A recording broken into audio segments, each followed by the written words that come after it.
Hey there everyone, Shriman is back here again on this YouTube channel and good morning each and everybody. So it's just in the morning, I'm just going to shoot this video and okay fine. So in yesterday's session we have talked about various basic stuffs. We have just tried to connect this deep learning with our real life. We have discussed about how AI is getting connected with our data, with our human brain, with our real life problems. So these all things we have just talked about in the first video. Now today I will be going to talk about guys about the feed forward connection and the backward propagation. So try to open the notebook file.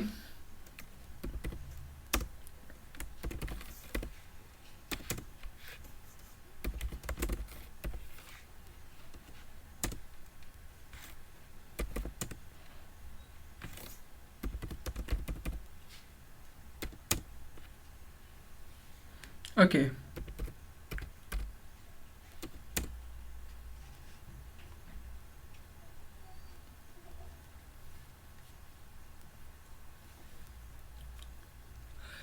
If you guys have missed yesterday's video session, then please go to the channel and please try to watch the first video.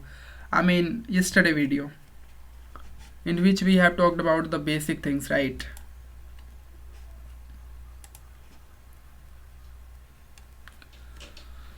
Okay, so right, it's just opening, guys. There were lots of write-ups that we have explained today, and lots of things that I have just uh, I have just kept remaining these things for you, so you can try to study all those write-ups with yourself.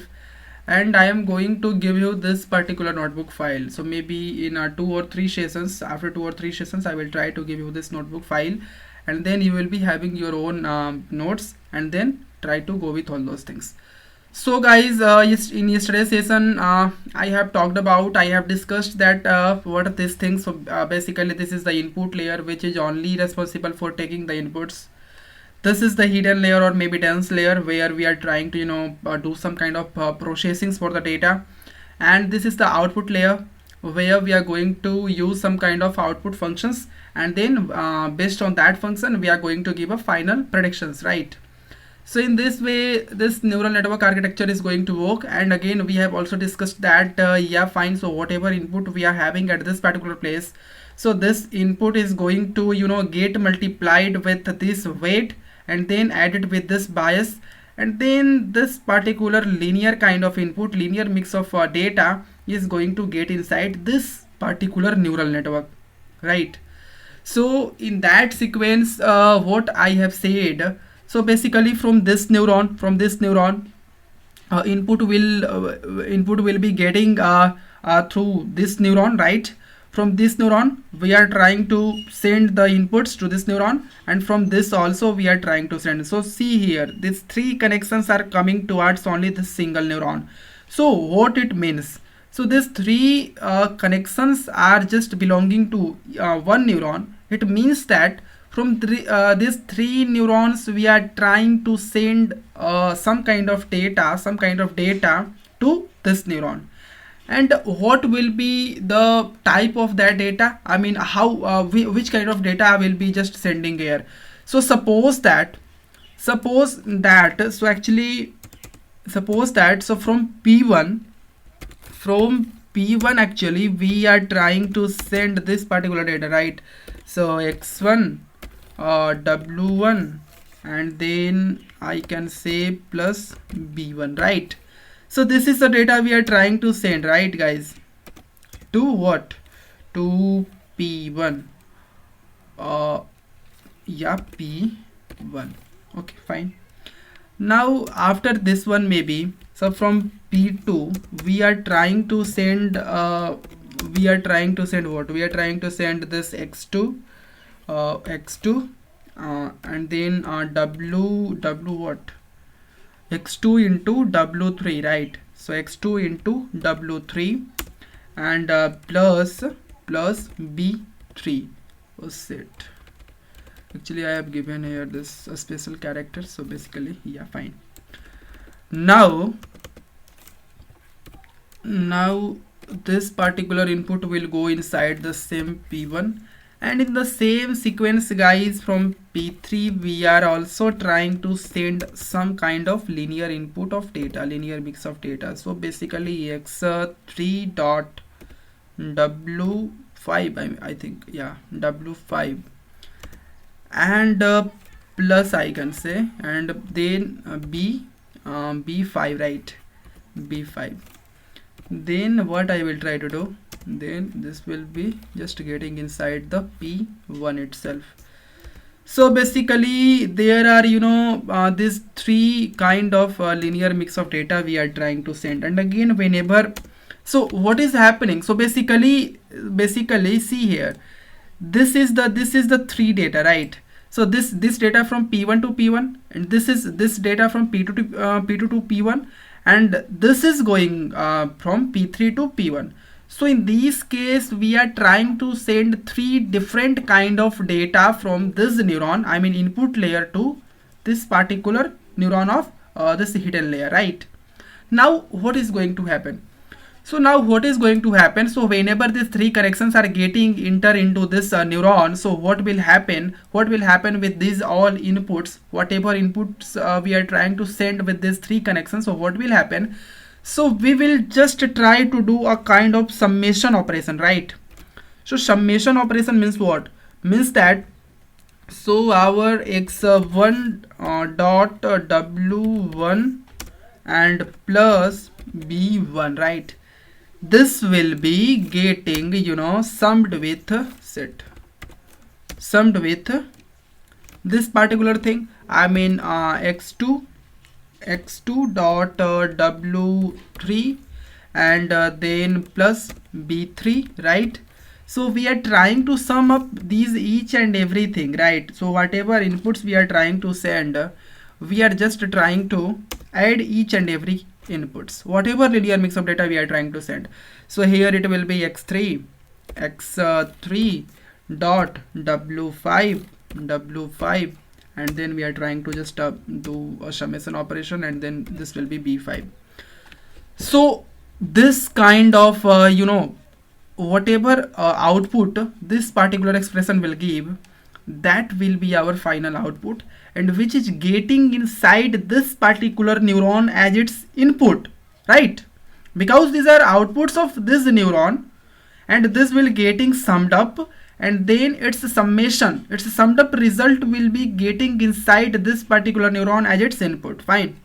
Now what will be x1, what will be w1, and what will be b1? So whenever we can talk about this value, so maybe what is happening here, so basically weight 1 and bias 1, or maybe whatever weights we are using here, we are introducing here, each and every weights, each and every biases are some kind of parameters. These are some kind of parameters, and x1, x2, x3, these values are some kind of numerical values, because again if you are going to deal with any kind of machine learning algorithms or maybe deep learning algorithms, in each and every case in our data we must have only the numerical data. So x1, x2, x3 are supposed to be numerical one, and in that case guys, I think yeah, so we are going to get a smooth kind of output here, and that particular output will be getting inside this neuron. So maybe this will be what, this will be, suppose at b1, right? b1, this b1 will be getting inside this particular neuron. Good. This b1 will getting inside this particular neuron. Now the same process will happen with this neuron also, because a type of a connection which we are getting from this neuron p1 to p2, p2 to p2, and p3 to p2, right? So the same type of operation we will be doing with this particular neuron, and we will be going to we will be summing up all those types of linear mix of data, and finally suppose that we are having this b2, this b2. So b1 will be the input here, and b2 will be the input here, b1 at p1, and b2 is the input for p2, right? Now what will happen again?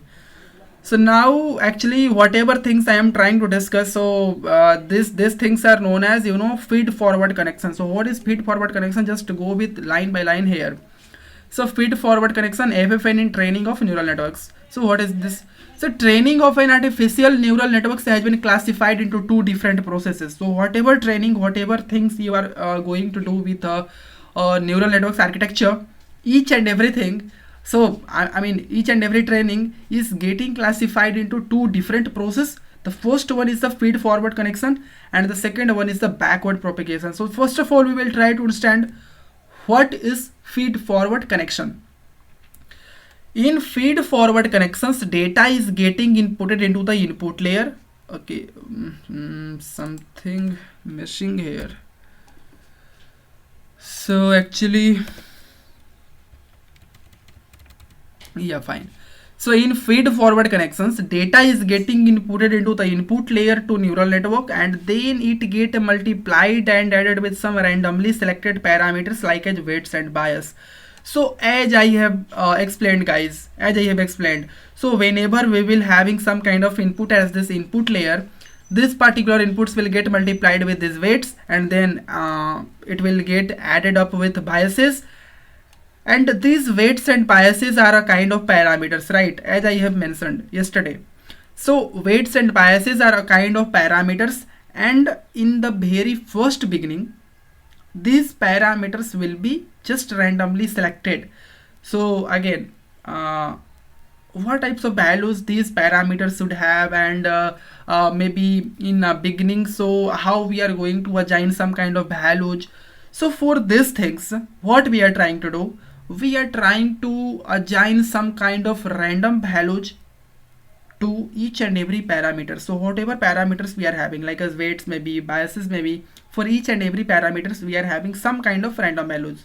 So it will be I can say it will be independent. It will be choose any kind of mathematical value, any kind of numerical value, maybe an integer value, maybe a floating point value. So it will try to take any kind of random values, and with that random value it will try to process your data, and then you are getting some kind of linear mix of data.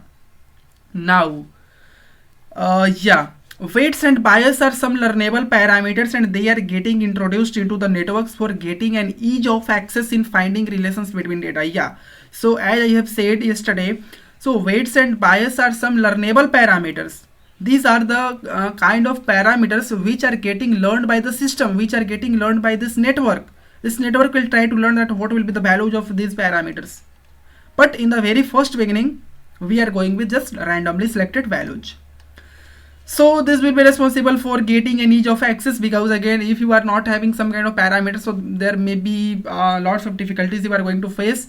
Without parameters you are not going to get a pattern very smoothly. So these parameters are helping you in that way.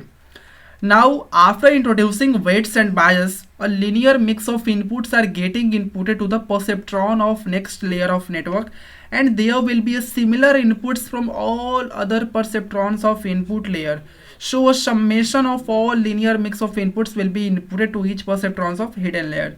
So as I said, a linear mix of data will getting inside this neurons of this hidden layers. Fine. Now inside a hidden layer, whatever hidden layer we are using, so inside a hidden layer a linear mix of data enters as input. Fine, no problem. So we need some particular function which will be able to filter, restrict, normalize and non-linearize the inputted data set which is passed from input layer to hidden layer. Therefore activation function comes into picture, right? So what it is saying, so inside a hidden layer, so whatever linear mix of data we are trying to convey here, we are trying to enter here. So basically v1 is coming. Fine. Now v1 is your data, v1 is your input data, and now what you are going to do, what you will going to require. So a linear mix of data enters as input, so we need some particular function which will be able to filter, restrict, normalize and non-linearize the inputted data set. What is the meaning of this, guys? So basically here in this hidden layer, so as I have said, we are going to do some kind of processings with the data, we are going to do some kind of operations with the data. But what will be those kind of operations, how we are going to perform all those operations? So for performing all those kind of operations, will be needing we will need some particular kind of mathematical functions, because unless and until we are not having any kind of functions, then our data is not going to get processed. And for processing our data, we will need something, we will need some kind of functions. So we are using some particular kind of functions here. And what these functions will do, this function will try to filter your data. How it is going to filter, and what is filter? So filter means that, guys, filter means what? So filter means that we are trying to filter our data set on basis of some kind of conditions. So basically using some kind of conditions, that particular function will try to filter the data. We will try to understand each and everything in a very detail in a later stage. But as for here, so basically just go with these random terms. So it will try to filter, it will try to restrict, or maybe it will try to control the processing of data, the flow of data, right? Then it will try to normalize the data. Normalize means what? So maybe if we can try to recall from our machine learning classes, so there is a two kind of concepts.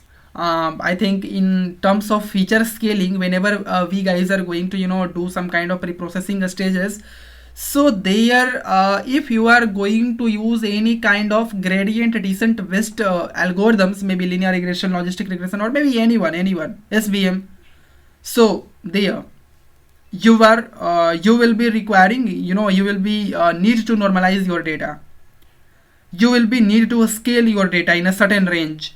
And also in terms of in case of some decision not decision in case of some distance based algorithms, in case of some I can say tree based algorithms, so maybe it's always fine to normalize our data, because normalizing means what? And again, scaling is what? So there is a two concurrent terms, I can say. So one is the normalization, and second one is standardization, which is you are going to face here. So this normalization and standardization, these two things are very much important, and it is coming from a feature scaling part. So feature scaling is what? So feature scaling is a kind of process in which we are going to scale down our data set in a certain range, because again we are not knowing that if we are having some different features inside our data set. So basically it could be possible that one feature will be having some different kind of level, other feature will try to vary in a certain level. So basically there will be lots of possibilities, and there we will try to go with some kind of feature scaling techniques to scale down and bring down each and every data set in a certain scale, in a certain range. So for feature scaling, there are two I can say there are two techniques available. One is the normalization, second one is standardization. So I think normalization means what? So normalization is it is we are going to use mean max scaler, and using this one we are going to normalize our data. And for standardizing, we are going to use a standard scaler. So what is the main difference between this normalization and standardization, guys? So basically normalization is required where you are not thinking about getting a Gaussian type of distribution. Again, if your algorithm is assuming that your data should be in only in the Gaussian distribution or maybe in the normal distribution, then basically you will be going to perform a normalization kind of operation. If your algorithm is assuming the Gaussian distribution or maybe normal distribution, then in that case normalization will be required. But if your algorithm like as decision tree or maybe random forest or maybe your what I can say XGBoost, so if you are going to use this kind of algorithms, these algorithms will not going to look upon depends upon your distributions. So in that case you can go with a standardization. In normalization, we are just trying to scale down each and everything in just a I can say small scale, in a certain scale, maybe 0 to 1. But in case of a standardization, what we are going to do, in terms of a standardization, we are going to bring down our data set in such a scale, in such a way that its mean will come onto the origin point. Its mean will come to origin point. I mean, its mean will be equal to 0, and its standard deviation will be equals to 1. So these are I can say, so these are basically the normalization and standardization type of techniques that you can try to recall from your machine learning classes. So basically the same normalization type of concept we are going to use here in terms of activation function. So this particular activation function will try to normalize your data. And why it is trying to normalize the data? Because here we are going to use a gradient descent based approach here, that you will be able to find later stage. But here just try to remember these things, that your activation function will try to normalize your data and non-linearize the input data set, and whatever data set you are trying to give, so this activation function will try to non-linearize it. Non-linearize it means what, guys? So basically whenever we guys are going through the linear regression and logistic regression kind of algorithm, so there is a very basic and important assumption that your data set should be having maybe a linear kind of relationship. Maybe, fine, in linear regression there should be a linear kind of relationship. Your x and y variables should be having a linear kind of relationship, and then in that way we are going to use these things. But actually what is happening here, so because again we are going to use a single neural network for each and every purpose, a single neural network for each and every purpose.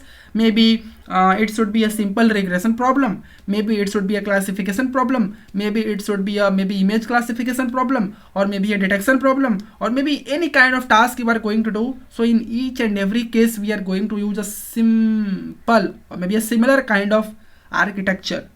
So for that actually people are thinking, okay fine, if we are having any kind of linear data set, we are supposed to first of all non-linearize each and every input, whatever input data we are going to get here at this place.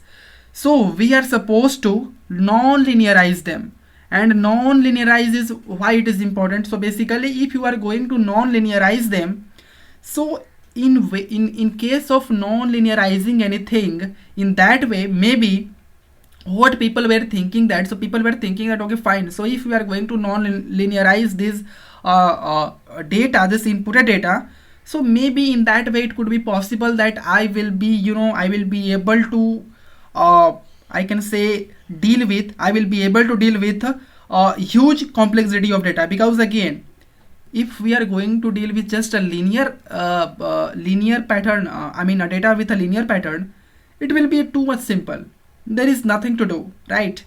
And using a simple linear regression, we can try to deal with that problem. But maybe if your data is not linear, fine. So suppose if you are going to if you are going to do some kind of facial recognition task, whether you have to recognize that this face belongs to which class, or maybe your friend, which one. So in that case, is it fine? Can I say that maybe whatever data you are going to get from your face, so will be a linear one? No. So in that case, in a real life, it is not going to happen. And whatever data we will be getting, it will not be having any kind of linear pattern. Linear pattern means that so y will be mx plus c. So this will be your linear kind of relationship, and this is not going to happen in in your at most data, whatever you are going to get, you are going to work. So this kind of situation is not going to happen. So people have think, no fine, we will be moving with non-linearize our data set, and in that way we will be able to deal with huge complexity of data. So how much your data is getting complex, there is no any problem, we will be going to deal with that particular data. So in that way this particular activation function is it is responsible for non-linearizing each and every data set. which is passed from input layer to hidden layer. Therefore activation function comes into picture. So for this purpose only, for this for fulfilling all this 3 to 4 purposes, we are having this kind of activation function, kind of activation functions here. So fine, now this activation function is getting it will try to perform some kind of operations here over your data, whatever data you are getting inputted. So it will try to do some kind of operations basically in this way, right? If I can try to show these things, so basically try to just understand. Actually I'm not using a kind of Epic Pen, guys, or maybe any software, so again it is a very much impossible to write here on the screen, but just see. So whatever we are trying to do, so basically we can try to denote, because activation function is just a mathematical function, and any kind of mathematical function we can try to denote each and everything with fx. So if x is your input, that you are getting inputted from this layer, so maybe this value will be getting placed here inside the function, right? So we will try to give here v1, f v1, and then this will give some kind of output, and let's suppose that output will be your z1, right? In the similar way, same kind of activation function we are going to use for this neuron also, and here it will be it will become fv2 will be z2 will be the output here. So we are going to get some kind of output from the activation functions itself here. And one thing, guys, so we are going to use activation functions or maybe any functions. So in input layer we are not going to use any kind of functions, but maybe in a hidden layer or maybe in a dense layer or maybe in a output layer we will be using functions. So if you are going to use any kind of activation function here, so there may be 10 different kinds of activation functions exist that you are going to use, you are going to know. So if you are going to use one type of activation function here, so throughout this layer you will be having to use only that particular activation function. It's not like here you will use the first one, here you will use some any other next one. No. So it is very much required in one layer, in a single layer there will be only a single activation function. So basically from activation functions, guys, you will be getting this z1 kind of, I can say, outputs, and then what will happen? So come here. Yeah, so we can add as many hidden layers but in a certain limit. Yeah, so we will try to come at this particular point. So how many hidden layer we will be having inside our network? Now activation functions are a kind of functions which always helps perceptron to fire itself in certain direction or in a certain range, and also try to restrict some sort of data set. Yeah, so activation functions are doing what? So activation functions will try to process your data, it will try to fire a neuron, whatever neuron you are having. So suppose that a mosquito is sitting over your body parts and it is trying to bite your body parts. So what will happen? You will try to fill something at that particular portion, but how we are going to get that kind of feel? How?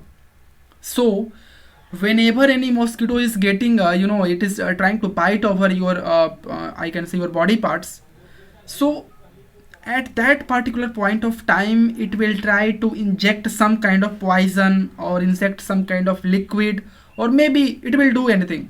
So that point of time maybe there will be something, some I can say some extra activities will be getting performed, will be getting happen on that particular portion.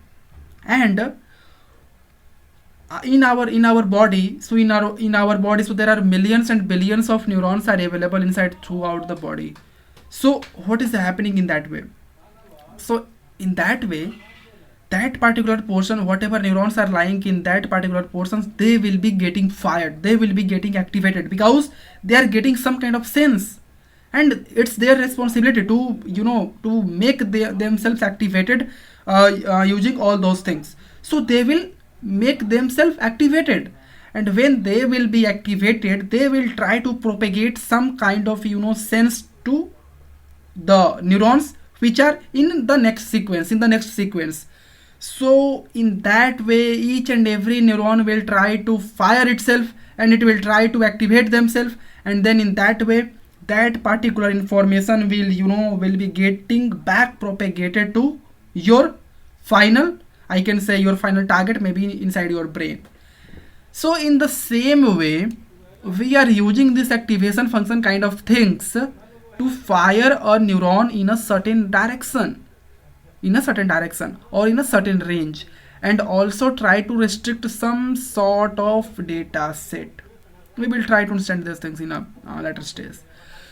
Now examples of activation functions. So maybe there are some I can say some popular activation functions available here. So there is a sigmoid activation function, which is a very old and very popular. Again there is a tanh activation function. ReLU is there, Leaky ReLU is there. Again I have not listed each and every here, but maybe in the next class or next to next class you will be getting a complete list. Maybe I'm going to discuss some 8 to 10 different kind of activation functions one by one. So basically just wait for that class. So there are some there's 3 or 4 mostly popular activation functions available.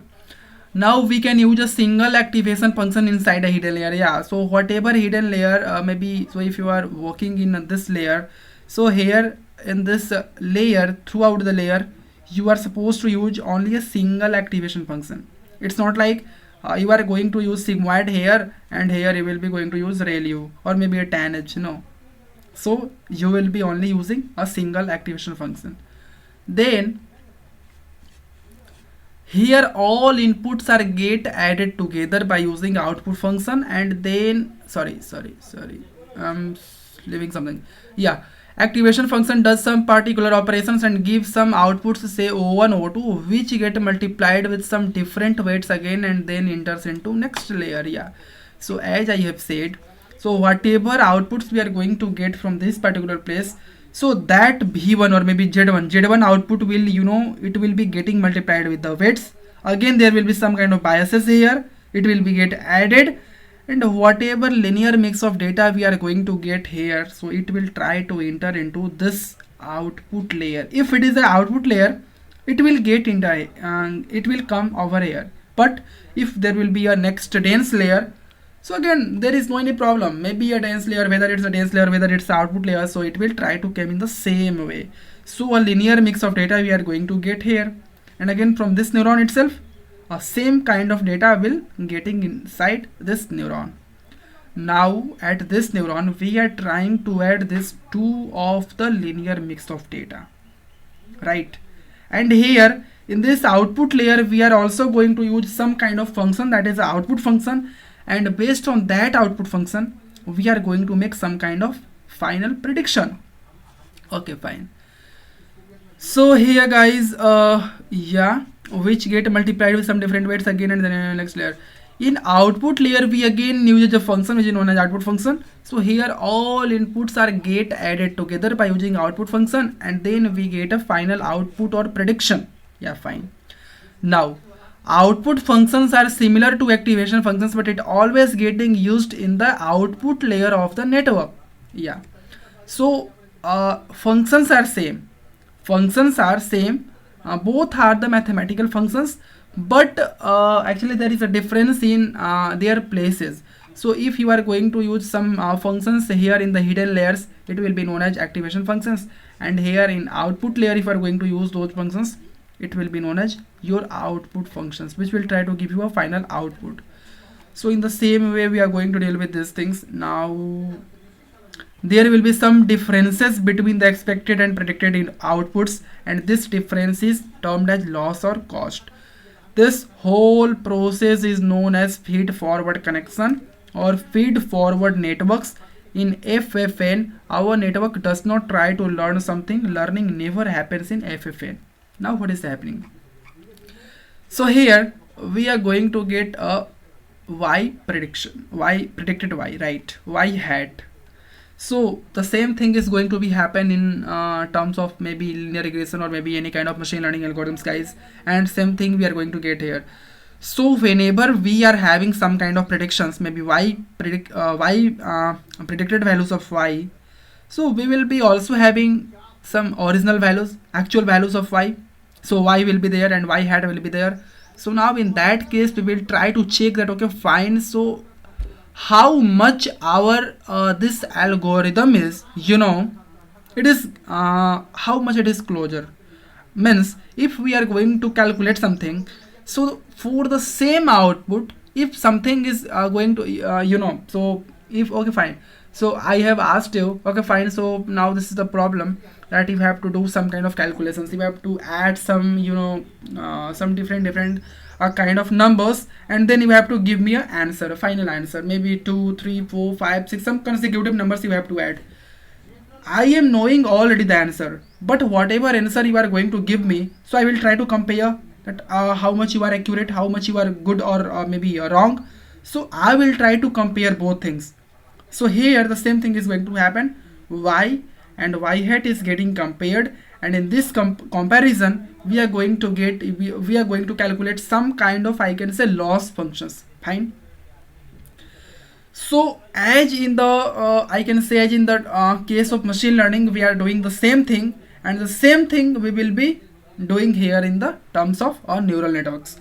So here we will try to calculate some kind of loss, and this whole process in which you are going to ingest your data, you are going to calculate your loss, and you are doing each and everything. This whole process is known as feed forward connection or feed forward networks. In FFN, our network does not try to learn something. Learning never happens in FFN. So up to this point, you are going to calculate the losses. There is nothing, not anything is going to be happened in terms of learning. There is no any learning which happened here at this until till this point of time. So we are just going to process our data, we are just going to ingest our data. So there is no any kind of learning is happening here. But now after calculating the loss, guys, there will be a different kind of operation which will occur, and then in that we will try to understand how learning is going to be happen. So I think assigning weights and bias to input. So how assigning weights and biases are how assigned. So in the very first beginning, we are just we will be just move with having some kind of randomly selected values with each and every parameters, whatever parameters you are going to get in each and every layers, we are just having randomly selected values. Now inputs of perceptrons in hidden layer. So for each and every neuron, we will be going to use this kind of I can say terminology, I mean a function for getting the input. So whatever linear mix of data I am trying to talk about, so maybe weight will be something wi, inputs will be something xi, and bias will be something bi, and this I will be a kind of variable which will vary till 1 to n. So in that way we are going to do a kind of summation, we are going to add each and every linear mix of data, and then finally we are going to get a final output value which will be getting inside the hidden layer, or maybe the neurons of the hidden layer or the next layer. So in that way, guys, we are going to calculate each and everything, and in this way calculations is going to be happen.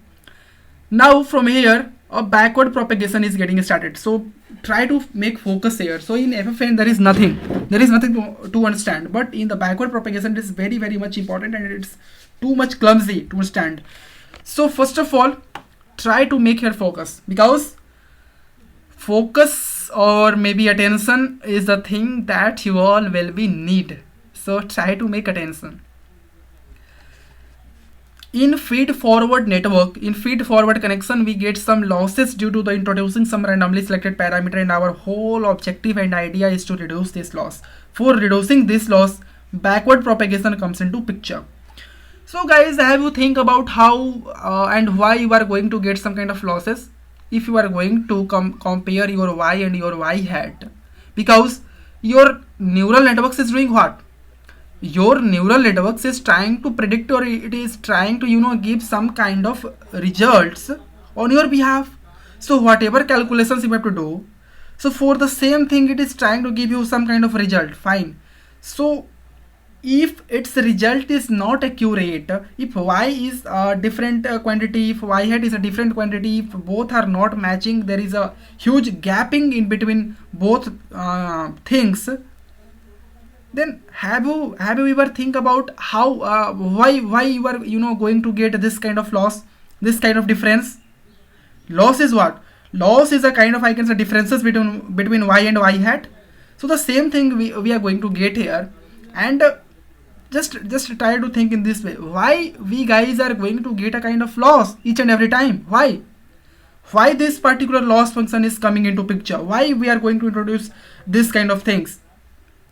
So what is happening? So whenever we have started the ingestion of data in our feed forward connection, we have used all those parameters, right? These all parameters we have used, and these all parameters are just going with randomly selected values, because this neural network is a kind of thing, is a kind of, I can say, entity which will decide each and everything depends upon its parameter. If parameter will not able to do anything, if there is something bad in the parameters, then your neural network will do nothing. So in very first beginning, as we have discussed, that each and every parameters will be just randomly selected. So in that case, it is I can say it is mandatory, you will be getting some kind of losses for sure. You will be getting some kind of losses, and that's the reason we are going to get a kind of loss. Now what will happen? So our whole objective and idea is to reduce this loss, because if losses will be too much, if there will be too much gappings, then I can say our model is not correct, our model is not accurate, and we are supposed to reduce this particular loss, this particular error at any cost, at any point of time. Now for reducing this loss, backward propagation comes into picture. So backward propagation is a kind of, I can say, process in which we will try to reduce this particular loss. So backward propagation is a method for efficiently computing the gradient of the cost function of a neural network with respect to its parameters, right? These partial derivatives can then be used to update the parameters using gradient descent, guys. So what is happening here? So basically backward propagation is a method, it's a method for efficiently computing the gradient of the cost function. So whatever cost function, there are different kinds of cost functions available, like as maybe L1 loss, L2 loss, Haing loss, Huber loss, or maybe different kinds of loss functions we are going to use. And loss or cost function are similar. We will try to understand these things in a I can say later stage. But as of now, just try to consider both things are same. So we will be going to compute the gradient of this cost function, whatever cost function you are going to get with this neural network. So we are going to compute the gradient of each and every cost function, not each and every cost function. So cost function will be just a one single. So we will be going to compute the gradient of this cost function of network with respect to its parameter. These partial derivatives can then be used to update the parameters using gradient descent. So actually what is happening? So basically, can I say one thing, that here just come to this diagram, it will be good for you. Yeah. So here you are trying to calculate some kind of losses, and as we all know, this loss is, it is dependent upon these parameters, because if we will be having selected some best values for these each and every parameters, then maybe you are not going to get some kind of losses, or maybe loss will be not too much, it will be a very minimal number. Or can I say that this loss is directly dependent upon these each and every parameters, these weights and biases? Can I say? So if this loss is going to be dependent upon these parameters, then can I say that maybe in a 3 axis in a three dimension axis, one will be your weight, one will be your bias, and one will be your error factor, your loss factor. Whatever errors you are going to get here, so maybe this error factor will be, it will try to depend upon this weight and this bias. So there will be maybe a three-dimensional space, and in three-dimensional space you are going to plot these three things, and maybe in that way you are going to use these things. So you can understand in this way that this loss is directly dependent upon weights and biases, and there is only two different kind of parameters you have taken. So one is your weights, one is your biases. On depending upon these two parameters, your loss is getting dependent. If you are actually, this loss will be somewhere here, somewhere here, somewhere here, and this will depend upon the values of x and y. Because maybe if we can talk about a 3D space, in a 2D space what will happen? In a 2D space there will be only two dimensions, x and y, and for plotting a point you will need two coordinates, x coordinate and y coordinate. In a three-dimensional space you will need three x, y, z coordinates. So here same thing is going to happen. This error factor will getting at somewhere this stage, and there will be whatever value of z axis, this z axis, whatever value it is having. So can I say that this value will be getting dependent upon these two dimensions as well? So what will be our objective? Our objective will be, no, if we are getting loss at this particular height or maybe this particular height, so what it is denoting? So loss at this much height is very simple. It means that you are getting a very high loss, and a very high loss is a very bad thing, and we have to avoid this high loss. We have to reduce this loss. Whatever loss you are going to get here, we have to reduce this loss at any point of time. So now for reducing this loss, actually whatever height you are getting here in this axis, you have to loss. Actually I'm just trying to convey here, because again there is nothing, actually whatever things I'm trying to convey here, it's just again I can say there is no any relation between this graph and losses and these all things, nothing. I'm just trying to use this particular graph, maybe this one, right? So actually oh shit, yeah, this one. So here try to see, or maybe come to this place. So here maybe you can try to understand this particular point as your origin. This will maybe your x-axis, x negative, y negative, and y. And you can also try to understand these things in this way, maybe in this way and in this way, that this will be your weights, this will be your bias, maybe your x, your y, and this will be your z axis in a three-dimensional space. Fine. Now what will happen? Your loss will lie at here at any point of time, and whatever height it is having, so this particular height will be very, it will be very bad for us basically if there is a point here. So if there will be any kind of point, actually I'm not able to write something. Shit. Okay, fine guys, so maybe I will try to, okay, fine. So basically suppose at this point of time, suppose this white thing is a, I can say it's a point.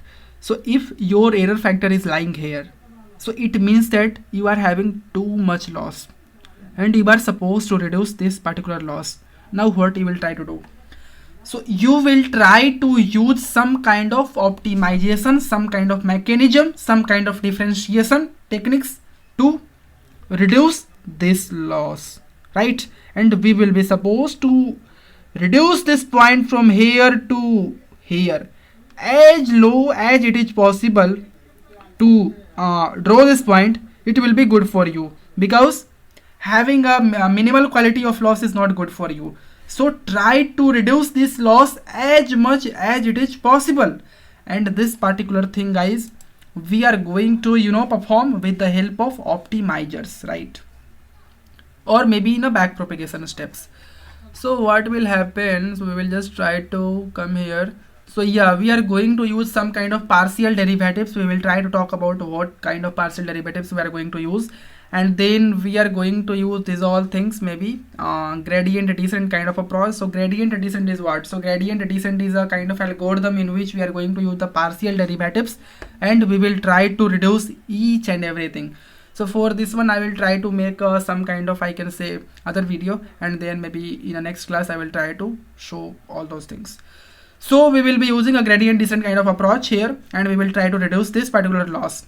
Now the gradient shows how much the parameters weights and biases needs to change in positive or negative direction to minimize the cost function C.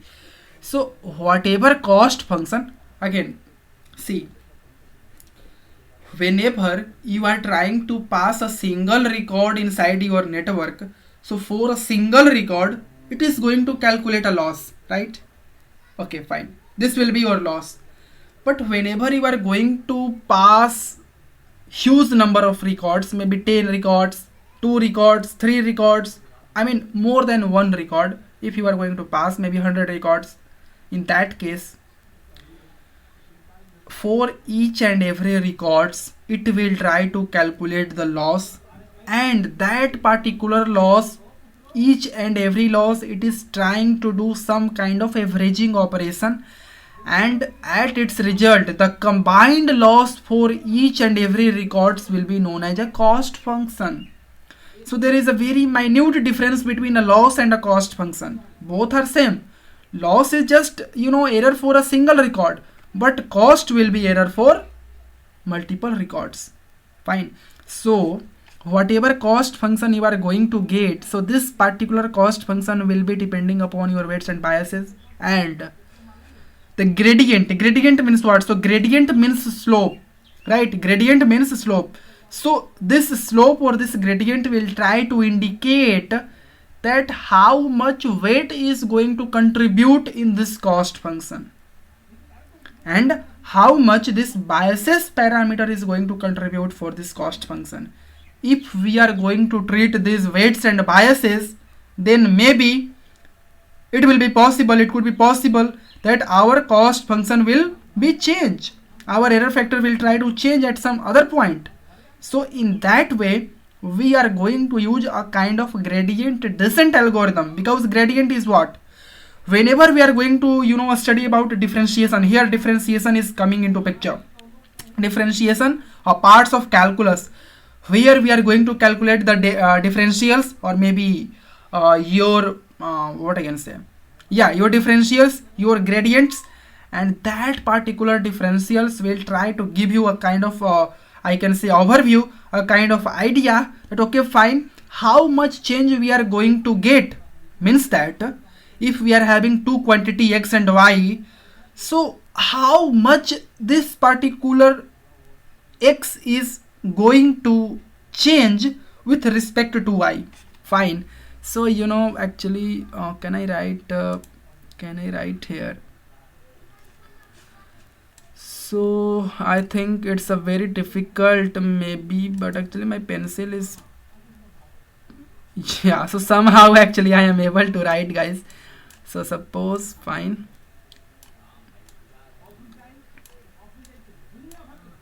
so shit, I will just try to make these things too much clear, right? Because again actually I'm not using any kind of Zoom software or anything, so that's why I'm going to get this kind of problem. Or maybe also I can go with Google Meet kind of thing. There I can maybe able to draw these things with ease. But yeah, basically try to say here. So basically this will be your D, this will be your Y, and then there will be your D, this will be your X. So for this one, what you are going to understand, this is can I say this is a notation of differential. This is a differentiation that we guys always usually try to perform in our maybe in our class 11th 12th and maybe in our graduation. So here this dy upon dx is means that, so what is the change of y, what is the quantity, what is the amount of change in y we are going to do, or we are going to have with respect to this with this x. So using a differentiation, we are going to calculate that. Okay, fine, if one quantity is having some kind of relation, with another quantity, so how much it is related, how much it is related. If we are going to alter, if we are going to change this quantity, so how much effect it will drop on this quantity, or means how this y is getting connected with x. So this particular change, guys, we are going to, we are going to calculate with using this differential. And the same thing, guys, we are going to apply for what, for here in our gradient descent. So what we will try to do, so for this one, maybe we will actually, I'm not able to. So yeah, I think just to try to go here or set, not this one, maybe again I will just try to write here two different, I can say, equations, differential equations. So basically one will be your maybe dw. W is what? W is your weights, and I think I have done some kind of mistake. Actually, not dw. So I don't think there will be anything for. Actually, I'm facing lots of problem here, for lots of problem, guys. Again, here in making this kind of drawings. Again, if you guys are using any kind of Linux operating system, so maybe you can try to suggest me what type of applications are available here for using these things. Basically, again, I'm not going to use Google Meet or any other kind of softwares for this one, because maybe that will try to create some kind of problems. So again, I'm going to get this kind of problem. But again, drawing these things it's a hectic task. So what will be happening, we are going to use these things, right? dl upon your dw, and d dl upon db, right? So try to understand here. Actually it's a very I can say not a too much beautiful graph diagrams, but again, try to understand these things here. So what we are trying to do, so we are trying to calculate the gradient, and gradient in terms of what? So we are trying to calculate the changes, that how L is what? L is our cost function, L is our loss. So how much your loss is getting, getting impacted with this weight, means that what is the contribution of this weight into this loss, how much it is getting I can say contributed, or maybe related, how much, what is the change, how much this quantity is changing with respect to this quantity. So this kind of change we will try to calculate, we will try to consider using this differentiation, using this dl upon dw, right? And this is your dl upon db. So dl upon db means what? So means that what is the change we are having in your loss factor, loss quantity, with respect to your b, means your bias.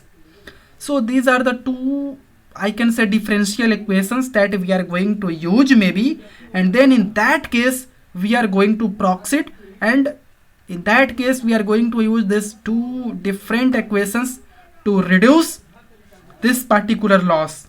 And for this step, for this operation, we are going to use gradient descent approach, where these gradients will get reduced. So gradient descent means subtracting, descent means descending, or means reducing.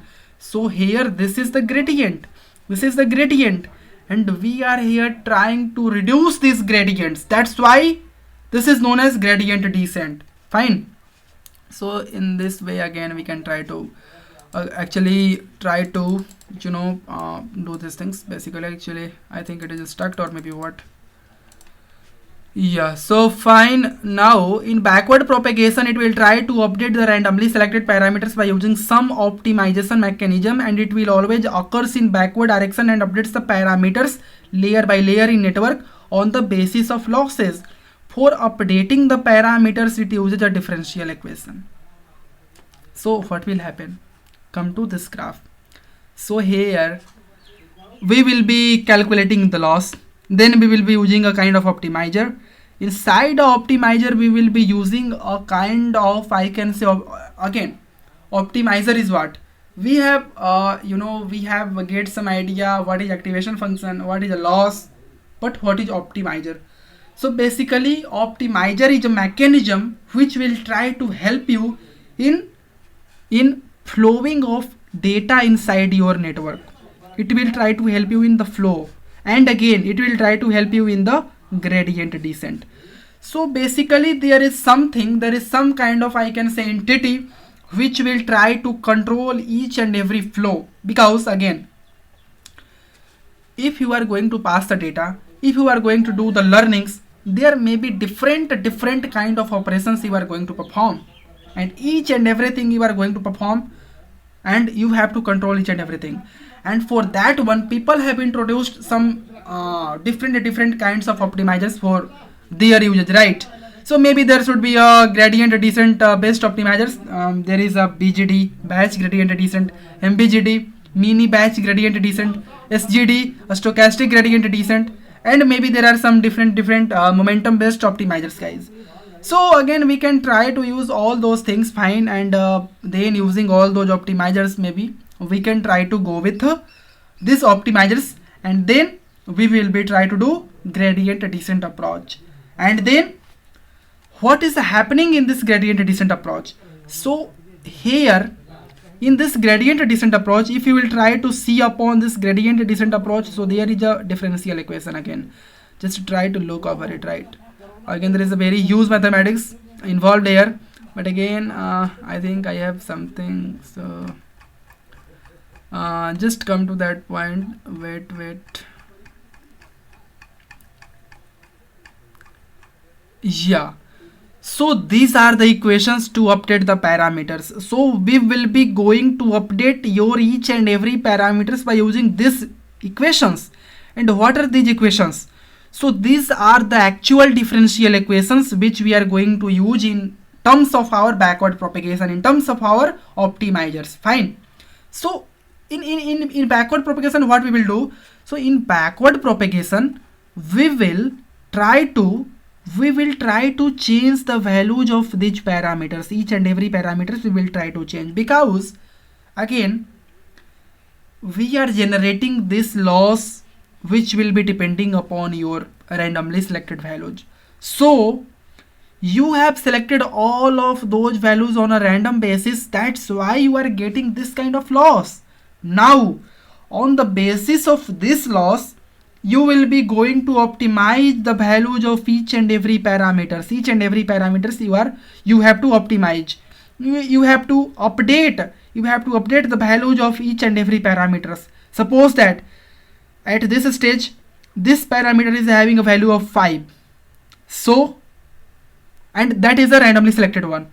So you are supposed to do some kind of process, and then after that process, its value will get changed to a new value, and the same thing will be get applied to each and every parameters in each and every layer one by one, and this is known as your backward propagation, or maybe your optimization, where you are going to change, you are going to update the values of each and every parameters layer by layer.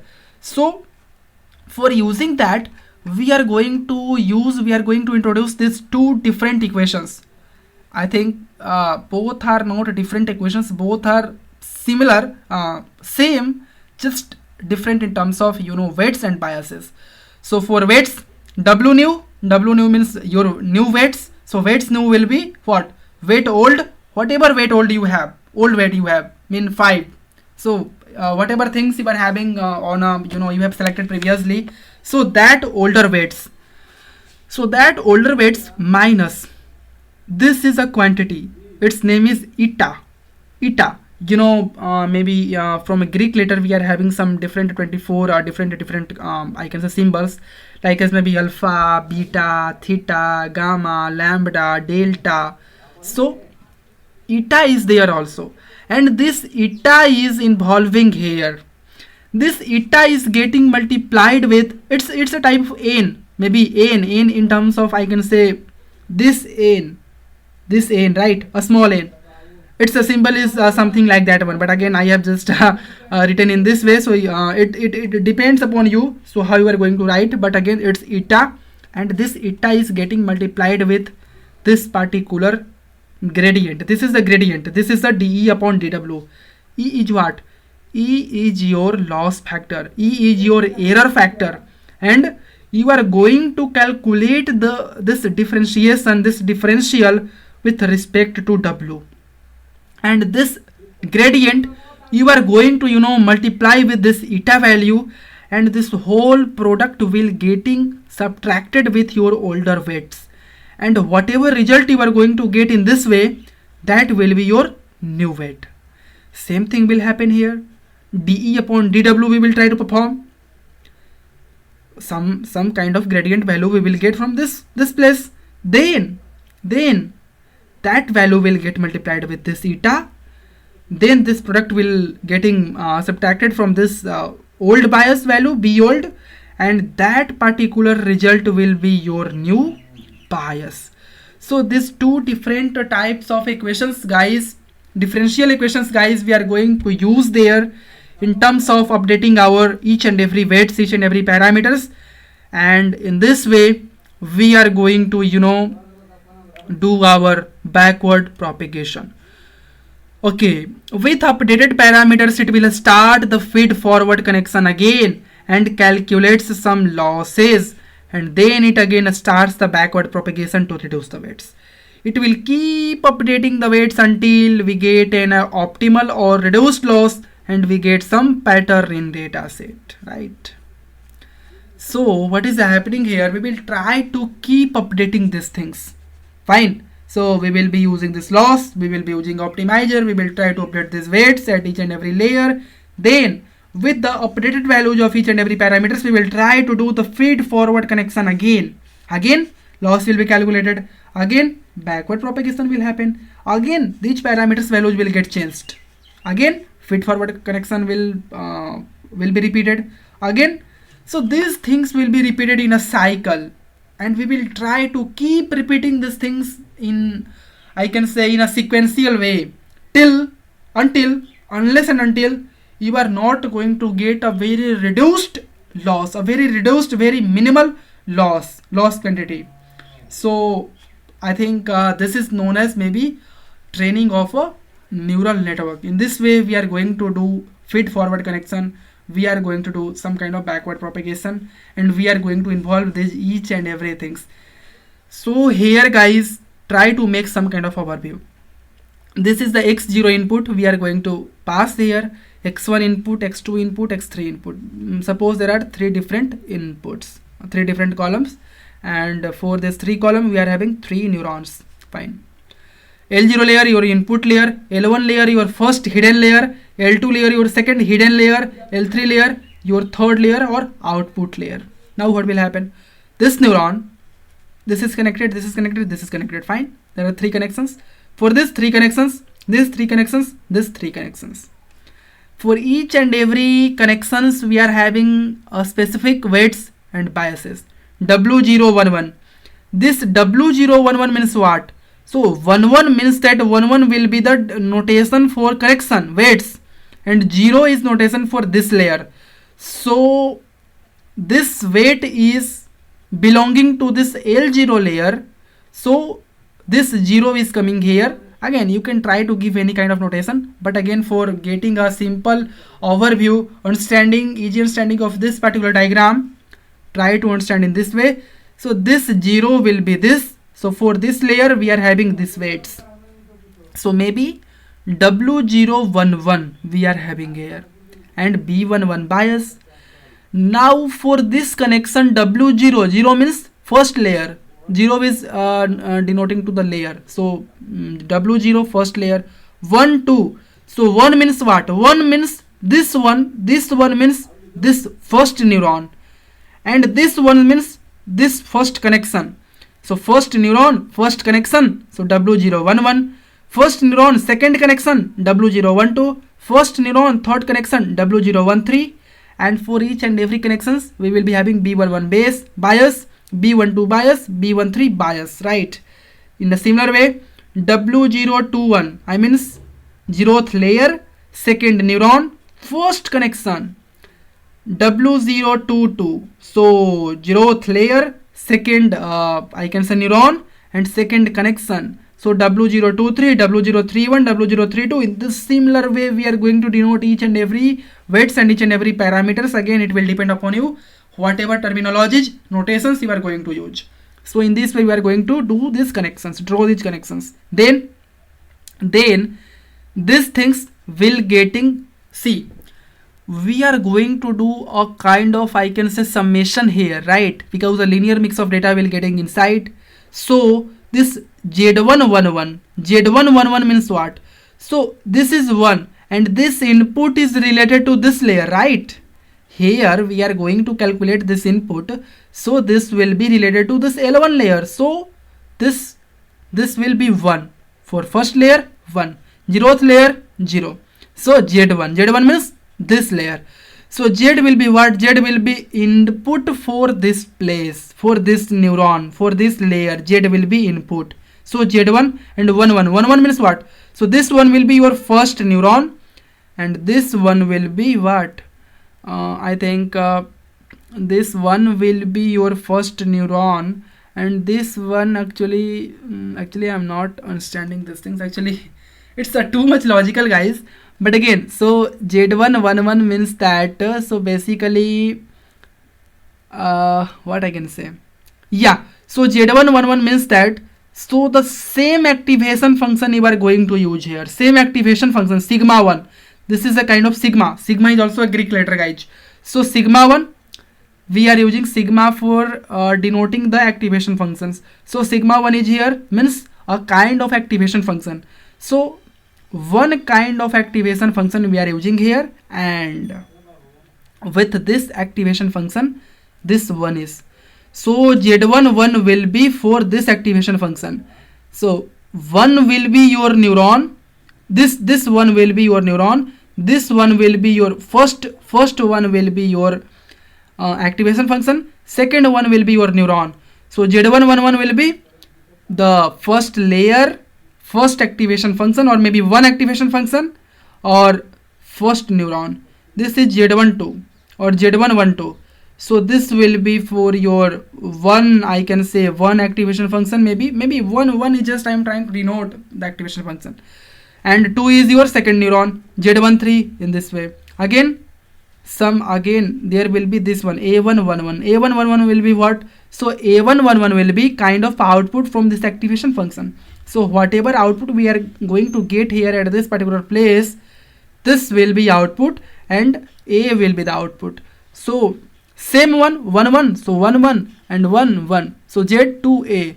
So A11 we are going to get A112, A121. So in this way we are going to calculate each and everything. Again, weights will be there, biases will be there for, but this diagram will getting too much clumsy, so I have just removed, I have not actually I have ignored the biases terms here, but again biases will be there, biases will be available in each and every layer. So again biases will be there, weights will be there, same thing will happen here. Linear kind of input we are going to get. So Z21 will be the linear mix of input.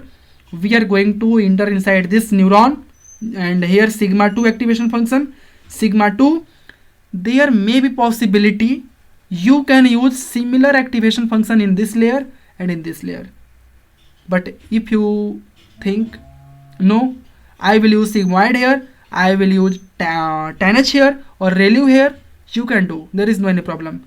But only a single activation function will be used inside a single layer. For a single layer, only sigmoid or only a tan H or only maybe a ReLU, only a single activation function. So in that case there will be a different, I can say, activation function. Then a kind of output you are going to get. Again weights and biases, again sigma 3, L3 layer, your output layer. Here some kind of output function we are going to get. This is the Z31 linear mix of input. Again A311, which is your final output from this neuron, and this will be getting as your y hat, right? This y hat will be what? This y hat will be, guys, your, we will try to use this y hat for calculating the loss. Again, we will be using this loss for doing the optimization. This will be the optimizer. Again, from here backward propagation will happen. It will try to update the weights and parameters at this particular point of time, at this layer. Then again feed forward connection will happen. So in one epoch we will be going to do one feed forward connection and one backward propagation. So one cycle in which one FFN and one BPN will be combined. This one cycle is known as one epoch of training, right? Now in first epoch we will be moving with randomly selected values of these parameters. In second epoch we have updated these weights, right? So in the second epoch inputs will be same, inputs are not going to change, the same inputs will try to enter, but now this time we will be using the updated values of these parameters. Each and every parameters we are going to use their updated values. So again in this way we are going to calculate the loss. Then again we will try to update these parameters. Then in third epoch with that updated values we are going to do the FFN, and in this way we will try to keep repeating this process in terms of epoch. Maybe epoch wise we will be going to use 50 epochs, 100 epochs, millions of epochs we will be going to use here in terms of doing this kind of training, right? So I think in this way you can try to understand each and everything. Here again notation is given, so maybe AL will be number of layer, NN will be dimensionality of layer. So guys, you can try to go with maybe you can try to pause the video and you can try to go with this particular, I can say, write up.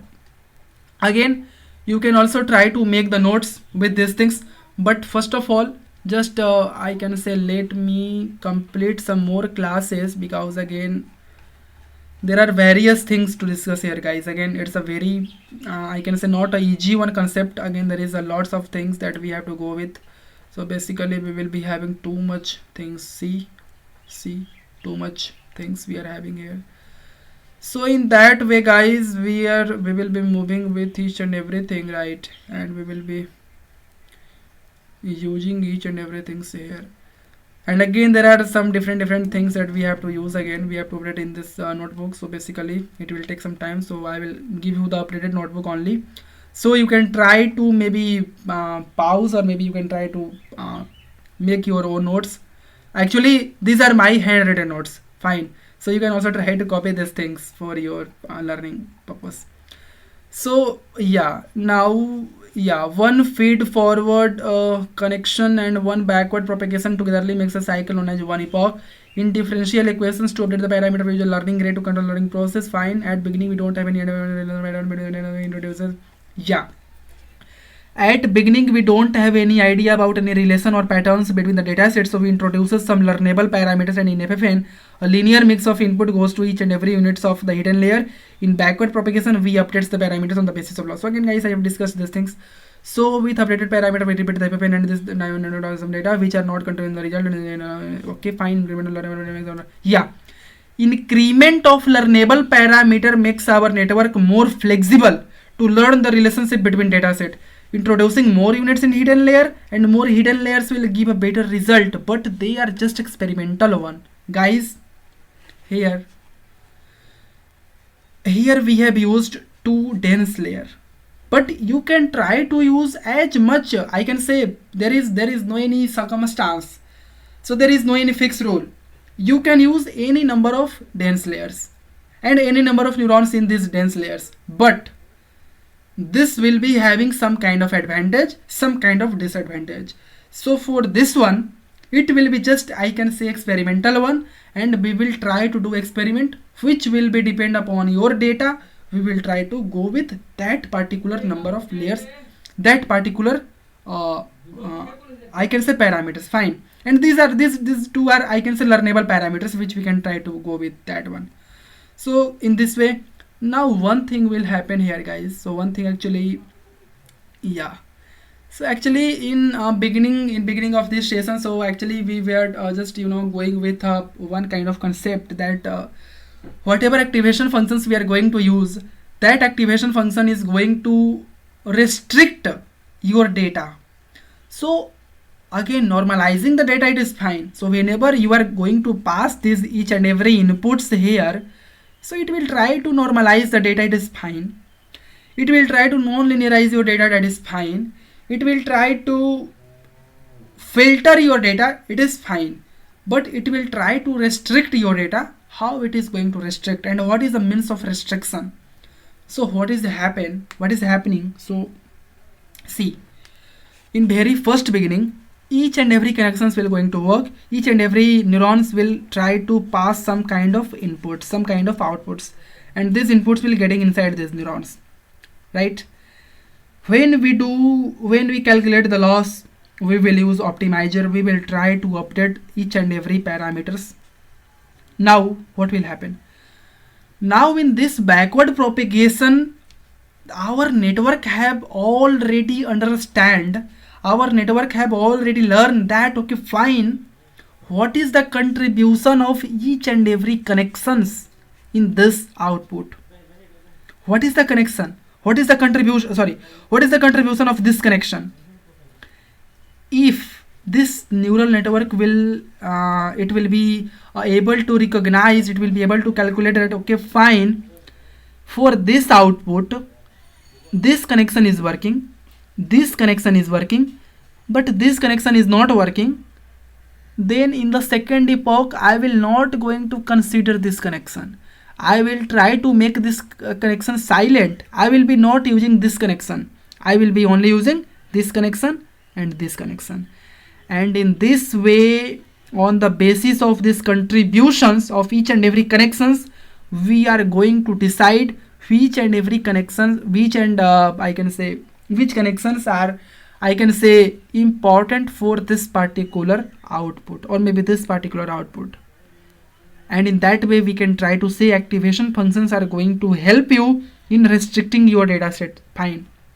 Because see, in first epoch each and every connections will work, but maybe in a second epoch, in a third epoch, in a 10th epoch, if it is going to fail that no, this connection is not working, then it will try to chop off these connections. It will not try to consider these connections, and in that way it will be considering only those connections which will be having some significant importance, some significant contribution. So in this way we can say that I can say activation function works in, I can say, restricting a data set, restricting a connections. Again, so it's just your second class, so maybe it will be very much difficult in understanding each and everything. So guys, we will try to understand these things in a much better way, in a very detailed way, in our later sessions.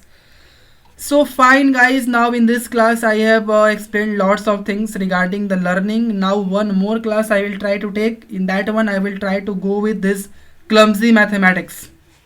We will try to illustrate each and everything. We will try to explain each and everything in a much detailed way, and we will be going with this kind of, I can say, what mathematical equations. Now one thing is here, this is your eta. What is this eta? This eta is known as learning rate. It is known as learning rate, right? And this eta is very much important in learning of your neural networks. Whenever you are going to do the learning or maybe training of a neural networks, this eta is very much important. And Google TensorBoard says that your eta should be in a range between 0.001 to 10.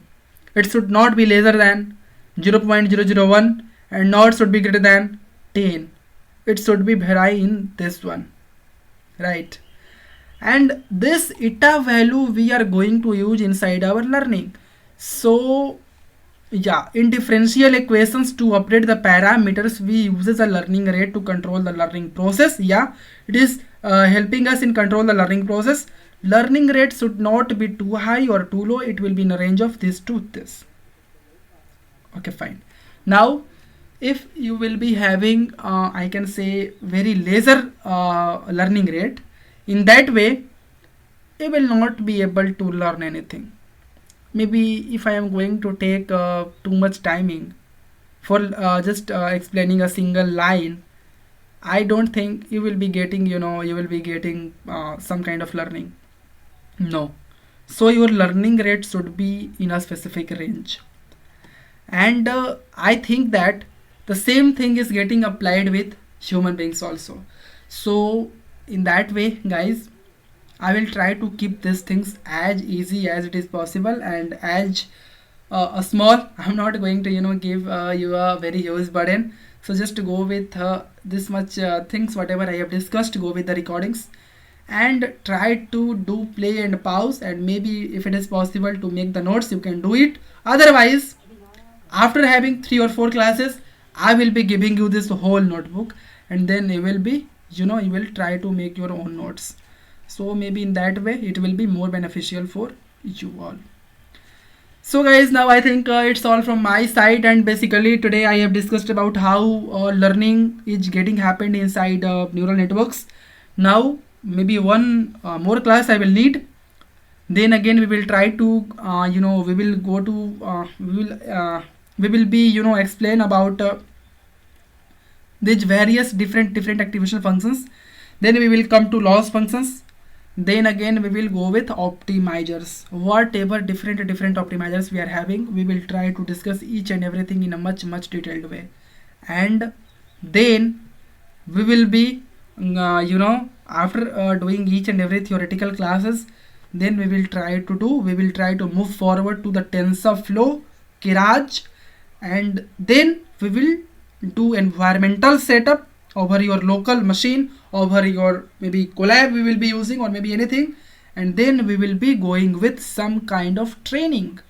We will be going to train, we will be going to design a whole neural network architecture with ourselves, and then we will be going with some kind of regression problem here, or maybe some kind of classification problem here. And in that way we will be your concepts will getting much more, I can say, clearer in that way if you are going to do some kind of practical implementations. So fine guys, I think it's all from my side from today for today. And now I think if you have I think I have given my best to explain these clumsy concepts, these hectic concepts in front of you. So I think I have just started this initiative for you all guys, because again I feel that if I am knowing something, so maybe it's I can say it's my responsibility to share my knowledge, to transfer my knowledge to each and everybody. So guys, give at least one like, give a like to us. And if you are new to this channel, please try to subscribe our channel, because here on this platform we are going to we are going to deliver sessions over each and every things. This will be a real AI guys, where you are going to deal with the neural networks, where you are going to deal with your maybe your images, your videos. You are going to detect something, you are going to classify something, you are going to you are going to deal with lots of lots of kinds of funs. And you will be enjoy a lot. And again I will try to explain each and everything in a such a way that you will not getting feel any kind of problem. It will be much easier to for all of you guys to understand these things.